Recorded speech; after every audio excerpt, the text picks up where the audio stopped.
एक बहन मैसेज कर रही थी कि पवन भगत जी आपके बारे में भी तो गुरुजी बोल रहे हैं कि वो गुरुद्रोही। तो भैया दास तो हजारों बार सत्संगों में स्पष्ट कर चुका है, सात संगति की वीडियो में बता चुका है, भगवान है, अंतर्यामी है, सब कुछ है, सबकी जानता है, लेकिन वर्तमान में भूमिका क्या निभा रहा है? एक आम व्यक्ति की, एक इंसान की। और इस भूमिका में उनको हिसार जेल में जाकर जिसके बारे में जैसा बताया जाएगा गुरुजी वैसा ही जवाब देंगे, वैसा ही जवाब देंगे परमात्मा। तो भैया इस पवन दास के बारे में तो कोई हिसार जेल में गुरुजी को सच्ची बात बतानी ही नहीं है। इस पवन दास के विषय में तो कोई हकीकत बताने वाला है ही नहीं मैनेजमेंट में, सारे दुश्मन हैं। क्योंकि पवन दास तो उनकी आंखों का रोड़ा है, उनके धार्मिक धंधे में रोड़ा बन के खड़ा हुआ है। इनके अरबों खरबों रुपये रुक गए पवन दास के वीडियो देख देख के। संगत ने इनको ज्योति पाठ का पैसा देना बंद कर दिया, इनका धंधा ठंडा पड़ गया। तो पवन दास के विषय में तो हिसार जेल में जाके कोई सच्चाई बताने वाला है ही नहीं। और जिसके बारे में जैसा बताया जाएगा परमात्मा वैसा ही आदेश दे देंगे। तो पवन दास के साथ तो बन रही है ये। और मैनेजमेंट के बारे में गुरुजी क्यों कह रहे हैं सारी बातें सही है, ठीक है, संकेत तो कर रहे हैं कि वो गलत है, लेकिन उन कुकर्मों का गुरुजी जिक्र क्यों नहीं कर रहे जो संगत में बाहर गुरुजी के नाम की आड़ में जो करवाए जा रहे हैं? धनाना में स्टेडियम खोल दिया बैडमिंटन का, क्या आज तक गुरुजी ने किसी ऑडियो में जिक्र किया? कबड्डी मैच खेला गया, 31,000 रुपए ट्रॉफी की दी गई। हरियाणा में जाट आरक्षण हुआ, संगत को झोंक दिया गया, 21 लाख 5 11 लाख रुपए नगद दिए गए। आनंद पाल जैसे गैंगस्टरों की सीबीआई जांच करवाई गई, 5 लाख रुपए चंदे के रूप में दिए गए।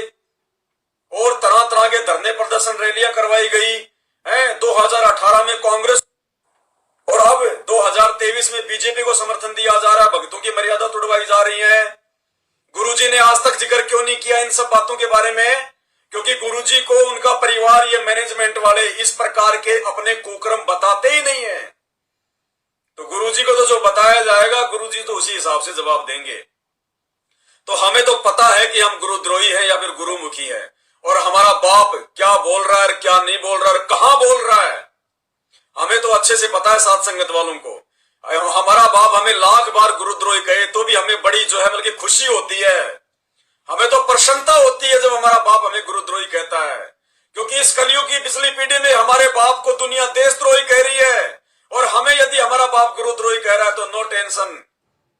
क्योंकि भक्तों को पता है कि देशद्रोही क्या होता है, और साथ संगत वालों को पता है कि गुरुद्रोही की क्या पहचान है, क्या परिभाषा है। इसी 12 नंबर की ऑडियो को ध्यान से सुन लेना। गुरुद्रोही की पहचान बता रखी है परमात्मा ने भस्मासुर का नाम लेके।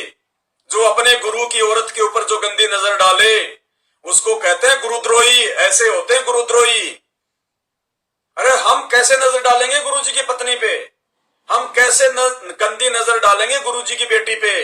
क्योंकि हमारे गुरुजी की ना कोई पत्नी ना कोई बेटी, ये तो नकली बेटी नकली पत्नी है। ना सतगुरु माँ बाप से जन्मा, करो न शंका अपने मनवा। ना सतगुरु जननी जने और जाके माना बाप, पिंड ब्रह्मण से रहित है ना वहां तीनों ताप। ये तो नकली पत्नी नकली बेटा बेटी है। हम गंदी नजर डाले कैसे जब गुरुजी की पत्नी नहीं है, जब गुरुजी की बेटी नहीं है, तो गंदी नजर डाले किस पे? और साथ संगत वाले सब हमारे भाई बहन, वो नकली गुरुजी की पत्नी नकली गुरुजी की बेटियां भी हमारी बहन है, हमारी जोमल की माता समान है। हम उनपे क्या गंदी नजर डालेंगे?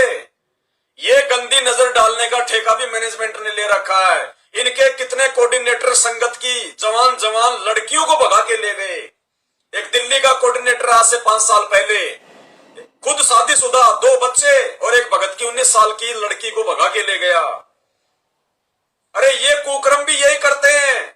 ये गंदी नजर डालने का ठेका भी इन्होंने ले रखा है। असली गुरुद्रोही की परिभाषा में भी यही है। तो भैया हमें टेंशन नहीं है। हमारे साथ तो परमात्मा ने वो कर रखा है जैसे कुम्हार ऊपर से मटके को चोट मारता है, नीचे हाथ रखता है। तो हम साथ संगत वालों के साथ तो परमात्मा ने वो कर रखा है, नीचे से हिम्मत भी वो दे रहा है और ऊपर से मैनेजमेंट को खुश रखने के लिए धीरे की चोट भी वही मार रहा है। तो हमें तो परमात्मा ने अंदर से समझा रखा कि हमारा बाप क्या कह रहा है और हम क्या हैं। बाकी भाई आप लोग अपना सोचो, हमारी मत सोचो आप लोग। हमें सब बातों का अच्छे से पता है, परमात्मा ने मेहर कर रखी है, दया बख्श रखी है परमात्मा ने। छप्पर फाड़ दया है साथ संगत वालों पे, छप्पर फाड़, कोई दिक्कत नहीं, कोई टेंशन नहीं। अब इनके कुकर्म कौन बताए गुरुजी को, क्योंकि ये कुकर्मी खुद ही तो गुरुजी से मिलने जाते हैं। ये गुरुजी के परिवार वाले जो ब्लड रिलेशन वाले हैं, ये खुद ही तो कुकर्म करने वाले हैं, खुद ही गुरुजी से जाके दूसरों की शिकायत करने वाले। तो इनकी शिकायत कौन करे। तो भैया जिसके बारे में जैसा बोलोगे परमात्मा तो वैसा ही जवाब देंगे वर्तमान की लीला के अनुसार। लेकिन ये परीक्षा संगत की है। कल को गुरुजी बाहर आके तुमसे पूछेंगे कि नालायकों, मुझे तो इन्होंने सच्चाई नहीं बताई, मुझे तो इन्होंने हकीकत नहीं बताई। अब वो संजय तो गुरुद्रोही हो गया, इसमें तो कोई शक नहीं है। वो तो नाम भी दे रहा है, वो तो ज्योति पाठ का पैसा भी ले रहा है, वो तो जगत गुरु भी बन गया, वो तो खुद भोग भी लगवा रहा है, खुद आशीर्वाद भी दे रहा है, भगत उसको दंडोत भी कर रहे हैं मूर्ख। वो तो गुरुद्रोही है। अब उसकी आड़ में ये मैनेजमेंट इस पवन दास को भी लपेट रहा है कि उस संजय की आड़ में इस पवन दास से भी संगत दूर रहे, पवन दास का नाम ले देंगे तो ये जो है संगत इस पवन दास की वीडियो देखना बंद कर देगी, तो सच्चाई से परिचित नहीं होगी। सच्चाई से परिचित नहीं होगी तो मैनेजमेंट को ज्योति पाठ का पैसा आता रहेगा, इनका धंधा चलता रहेगा। ये तो आने वाले समय में दूध का दूध, पानी का पानी हो जाएगा उन मूर्खों को, जो मूर्ख आज नहीं समझ पा रहे गुरुद्रोही कौन होता है। गुरुद्रोही बैठ के 4-4 घंटे थूक नहीं बिलोएगा गुरुजी की महिमा में। अगर गुरुद्रोही देखना है तो उधर जाके देखो, हरियाणा में जो दूसरे पंथ में जाके धक्के खा रहे हैं गुरुजी से नाम लेके, आज गुरुजी की बुराइयां कर रहे हैं। गुरुद्रोही देखने असली तो गुरुजी के परिवार वालों को जाके देखो, उनके कुकर्मों को देखो। भस्मासुर के बाप है वो, भस्मासुर के बाप। घर घर में भस्मासुर बैठे कोऑर्डिनेटर, ये है असली भस्मासुर। तो भैया पवन दास क्या है क्या नहीं है, जब मुझे खुद को टेंशन नहीं है तो तुम्हें काहे को टेंशन हो रही है। मेरा बाप, अरे मेरा बाप है संत रामपाल जी, मैं उसका असली खून हूं। और मेरा बाप, उसकी मर्जी मुझे गुरुद्रोही कहे चाहे मुझे पक्का भगत कहे, मुझे लात मारे चाहे मुझे प्यार करे, ये मेरे और मेरे बाप के बीच का मैटर है। तुम कौन होते भाई बोलने वाले। बाप की मर्जी, कौन हाथ पकड़ लेगा इसका। अरे इसका हाथ कौन पकड़ लेगा, तो समर्थ है। ये आज मुझे गुरुद्रोही बोल रहा है, कल को मुझे ये तो पक्का भगत भी घोषित कर देगा। फिर तुम क्या करोगे। अरे फिर तुम क्या करोगे भाई। ये तो जो मर्जी कर देगा। तुम्हारी परीक्षा चल रही है ना, तुम्हारा विवेक देख रहा है गुरुजी कि नालायकों, मैं तो जेल में बैठा हूं, मुझे तो हकीकत नहीं बताई। लेकिन तुम तो बाहर थे, पवन दास भी बाहर था, वीडियो बना बना के डाल रहा था, लाइव आता था। तुम क्यों धोखा खा गए। मैंने गुरुद्रोही की क्या पहचान बताई मैंने सत्संगों में, तुमने क्यों नहीं जो है वो निर्णय किया। तो गुरुजी जवाब कल तुमसे मांगेंगे। इसलिए चिंता पवन दास की मत करो, चिंता अपनी करो कि कल को गुरुजी को क्या मुंह दिखाओगे। ये तो कल को कह देगा कि पवन दास तो बहुत अच्छा भगत था, रे नालायकों, तुमने तो मेरे को गुमराह कर दिया। तुम क्या करोगे संगत वालों। जैसे गुरुजी कहते हैं, जब एक बार गुरुजी अपने भगत की परीक्षा ले रहे थे एक संत, तो उसे कहा कि बेटा मैं कल यहां से निकलूंगा आश्रम से, मैं फलाने फलाने शहर में जाऊंगा और मैं वहां रुकूंगा, तूने भी वही रुकना है। और जो मैं खाऊंगा तूने भी वही खाना है।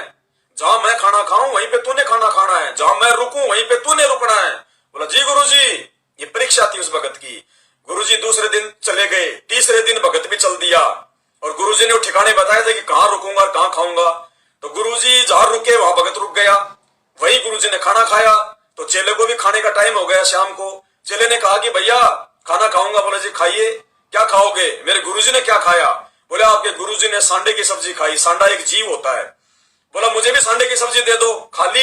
अगले दिन गया गुरुजी के पास, बोला बेटा आ गया। कहां रुका। जहां आप रुके। क्या खाया। जो आपने खाया। अरे कदे मैंने तो सांडे की सब्जी खाई थी। तो बोला गुरुजी आपने भी तो खाई थी, मैंने भी वही खा ली। अरे बोले मैंने ये कहा था नालायक कि जहां मैं खाऊं वहां तूने खाना है। मैंने ये थोड़ी कहा था कि जो मैं खाऊं वो ही तूने खाना है। बोला गुरुजी आपने भी तो खाया था सांडा। तो गुरुजी ने तो मुंह यूं करके वो जीव जो खाया था गुरुजी ने वो जीवित करके छोड़ दिया और वो जीव भाग गया। बोला ला मैंने खाया था, मैंने तो जीवित कर दिया, अब तू भी कर जीवित। तो चेले की नीची गर्दन हो गई। अरे तो आज मुझे गुरुजी ने गुरुद्रोही घोषित किया है, कल को गुरुजी कह देंगे तो मेरा बहुत प्यारा भगत है, बहुत अच्छा भगत है। उस समय तुम क्या करोगे मूर्ख संगत वालों। इसलिए तुम आज निर्णय करो कौन सही है और कौन गलत है। पवन दास की चिंता मत करो, अपनी चिंता करो। कल को गुरुजी जवाब मांगेंगे, क्या जवाब दोगे?